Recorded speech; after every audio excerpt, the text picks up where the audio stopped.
Exemplo, um assunto que sempre dá pau, que ninguém concorda e que é uma das grandes coisas feitas para radicalizar discurso é segurança pública, certo? Vamos discutir segurança pública? Tá bom. Então eu vou procurar um convidado que pense de uma maneira para botar de um lado e de outra maneira para sentar do outro lado. Gente, séria? Tem não. Sabe por quê? Porque tem um monte de consenso. Fora do holofote e fora da política, quem trabalha mesmo não vai falar que tem que matar, não vai falar que vai resolver o problema da penitenciária com brutalidade policial. Não tem policial sério que fala isso, entendeu? Sim, sim. Porque o que a galera fala? Cara, quer saber o que diminui violência? A gente tem aqui, ó, em todos esses estados, o que aconteceu foi, coloca policiamento aqui, coloca monitoramento aqui, coloca isso, aquilo. Isso já diminui em X% não sei o quê. Então, assim... Tem um monte de coisa, em um monte de área. Óbvio que tem ideologia, claro que mas é uma outra camada. Por quê? Porque da onde a gente veio, a gente já caminhou. O que a gente precisa fazer para chegar? Porque a maior parte de nós concorda em para onde a gente quer ir.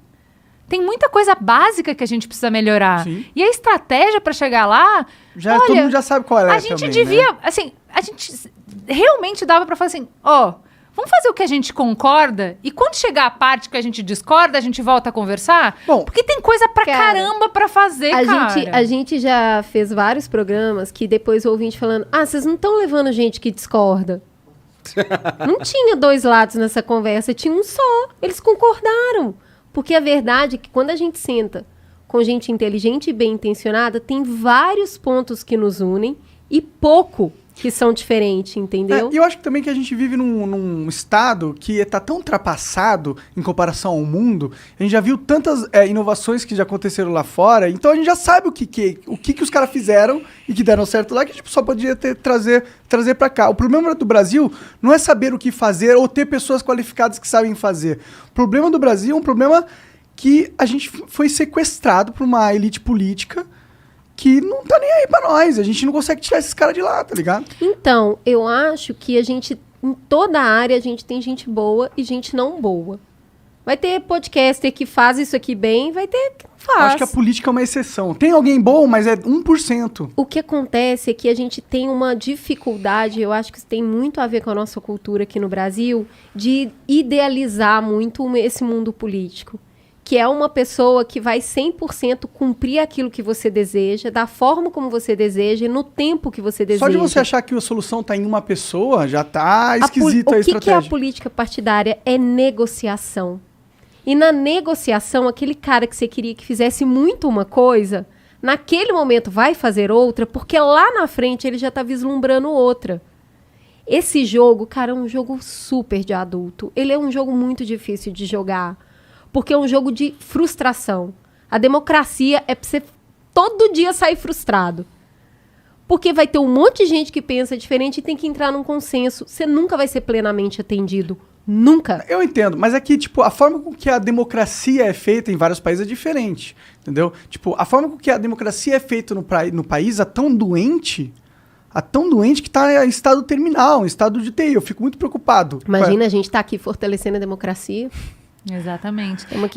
Tem uma coisa que eu achei interessante no que você fala, que a gente escuta bastante, que é, poxa, já tem o benchmarking, né? A gente já sabe para onde tem que fazer. Olha lá, sei lá, para os Estados Unidos, para a Inglaterra, para a Alemanha. Não precisa ser assim, país fodas. Cara, mas pera. Isso é uma coisa que a gente vê muito no Mamilos, principalmente nesses 8 anos, na hora que a gente começa a fazer isso, né? A estruturinha básica da introdução do Mamilos é... Tá, então qual é o problema? Qual é o contexto? Da onde a gente saiu? Vamos olhar para os outros países e ver se a gente está bem ou se a gente está mal em comparação com os outros. Nesse caminho, a gente começou a elaborar muito sobre essa pergunta que você fez, que é assim, você vai comparar com quem? Monark, você quer ser comparado com seu primo que passou em 5 concursos, Monark? Você quer ser comparado com seu primo, que nasceu lindo, maravilhoso, é modelo de cueca, Monark? Mas a gente tem outros países... É assim, é assim, mãe, sabia que o Monark já foi modelo de cueca? Juliana, quer dizer... Olha aí. Mãe, não me compara com meu primo, mãe, né? Porque eu sou eu. Então, acho que assim, não é que o Brasil é um floquinho de neve, mas acho que a gente poderia aprender muito mais, a gente tá olhando para os lugares errados. Em países que têm a complexidade do Brasil, no sentido de ser do tamanho do Brasil, você vai comparar com Singapura só se for Porto Alegre, né, amor? Porque O Brasil, você não vai. Sim. Comparar com países que têm a grana que a gente tem, as complexidades que a gente tem, e existem. Então, tem bons exemplos, entendeu? Mas tem países que têm a mesma complexidade. É que, tipo... Tem, claro que tem. É difícil a gente ter noção de o que é o que na vida sem fazer algumas comparações, entendeu? Cara, a gente se compara demais com a Europa e a gente é muito parecido com o continente africano. A gente veio de lá. A gente é muito mais jovem que a Europa. Pô, né? e não é só questão de idade, não. É a composição aqui no Brasil, e eu acho que o Brasil é esse lugar difícil de ser reproduzido, porque ele é um lugar que foi criado em cima da violência.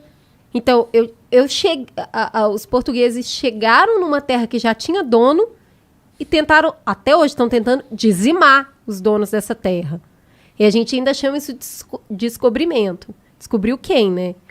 Daí, quando já estava bem ruim, que era esse processo de dizimar quem era dono da terra, a gente passou por o processo de trazer pessoas escravizadas de outro continente. Então, é um encontro de duas violências. E aí, esse povo que é criado a partir dessa violência, ele reconhece muito esse pai, que é português, que é holandês, que é alemão. Todo mundo adora falar, minha família é de Portugal. Minha família é da Alemanha, meu sobrenome é assim porque é de tal lugar. E eu não reconheço a minha mãe. A minha mãe é a mulher preta, a minha mãe é a mulher indígena, que foi estuprada.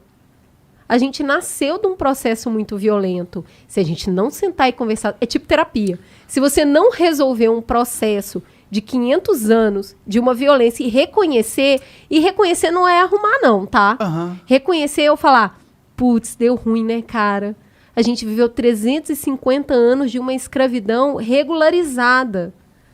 O mundo... Ai, Cris, puta, tem muito tempo, né? Não vamos superar. Não, tem bem menos tempo que a gente tá livre do que a gente ficou preso. O Brasil foi o último país a liberar a escravidão do mundo. Só tem 3 gerações. Se você conversar com uma quarta, pessoas que têm bisavós velhinhos podem te falar de processos escravizatórios. Sim. Então, se você sabe... A família da minha namorada veio do quilombo, ela falou. Então, esses processos, se você encontrar uma pessoa que foi escravizada, ou seja, ela foi sequestrada e ela não tem direito a nada. Aí você vai pro filho, né? Esse filho, ele já chegou ali numa vida liberta, a gente pode questionar que liberdade é essa, né? Mas esse filho já foi para um processo capitalista, que é eu preciso trabalhar, eu preciso gerar dinheiro. Aí esse neto... Mas eu não tenho terra. Não e eu tenho não nada. posso ficar, não posso e eu não posso votar, ficar à não tenho toa, terra. senão eu vou ser preso. Exato. Lei da vadiagem é isso, né? Que ficou em vigor no Brasil quase um século. Se você estiver na rua de bobeira, eu te prendo. O encarceramento em massa começou aí. Mas eu não tenho onde ficar, eu não tenho casa, eu não tenho emprego. Não, tá vadiando. Então eu te prendo. Então, esse filho já lidou com essa situação, liberto. Aí ele ralou. Aí esse neto já tinha um teto. Esse bisneto já foi para a escola. Esse tataraneto formou na faculdade. A gente está falando de 4, 5 gerações de gente que saiu de um processo escravizado e por pura resistência conseguiu chegar no que a gente está vendo hoje. Isso demora, gente. Eu concordo com você, mas eu discordo de você também. Eu concordo no ponto que isso que você falou é verdadeiro e é pleno. A gente tem uma carga histórica de desigualdades e de injustiças que a gente carrega até hoje e que a gente não vai se livrar dela instantaneamente. Vai demorar muitos, talvez milênios, para a gente corrigir essa deturpação causada na sociedade por causa de ações como essa. Porém, eu discordo que o problema a gente não consegue avançar, que é por causa desse nosso histórico, entendeu? Não, concordo. Porque os Estados Unidos ele tem um histórico parecido, é claro que é diferente, porque os ingleses não foram lá pra extrair tudo dos Estados Unidos. Exato, é por isso que eu fiz a comparação com seu primo que tem o pai rico, com você, entendeu? Sim. Que você fala assim, mãe...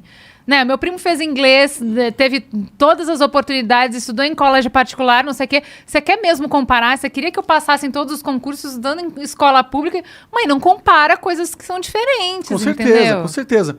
O que eu argumento aqui é que o Brasil ele tem um problema que o problema não vai ser resolvido com essas pequenas boas mudanças que a gente coloca em algumas políticas ali e aqui, entendeu? Ah, sim. Ele tem um problema que é tão estrutural e tão gigantesco que se a gente não atacar esse problema, não adianta a gente arranjar as outras coisas, que a gente não vai resolver o problema do país. Foi isso que eu quis dizer quando a gente tem uma elite Qual que política você acha que é o maior problema do Brasil?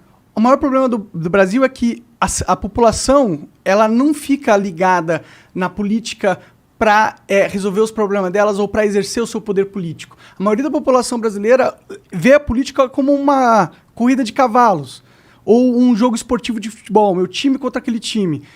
O maior problema é que o povo ele não tem propostas, ele não se une, a gente está dividido pra caralho, a gente não tem nem estrutura organizacional entre a gente para demandar as mudanças estruturais que a gente precisa ter no sistema. Primeiro passo que a gente tinha que ter era criar essa estrutura, um consenso em qual, primeiro a gente tinha que ter uma mudança que todo mundo pudesse se unir atrás dela e que fosse uma mudança que, no sistema, que fosse uma mudança que permitisse a gente virar o jogo, em vez de continuar indo para essa... Você acha que é factível ter uma proposta que todo mundo concorde? Eu acho que é mais factível do que você ter milhares de propostas que todo mundo concorde. Entendeu? Tipo, é mais fácil você colocar uma causa e organizar todo mundo numa grande causa que muda do que você organizar milhares de causas e fazer com que todas essas causas em união mudem o sistema.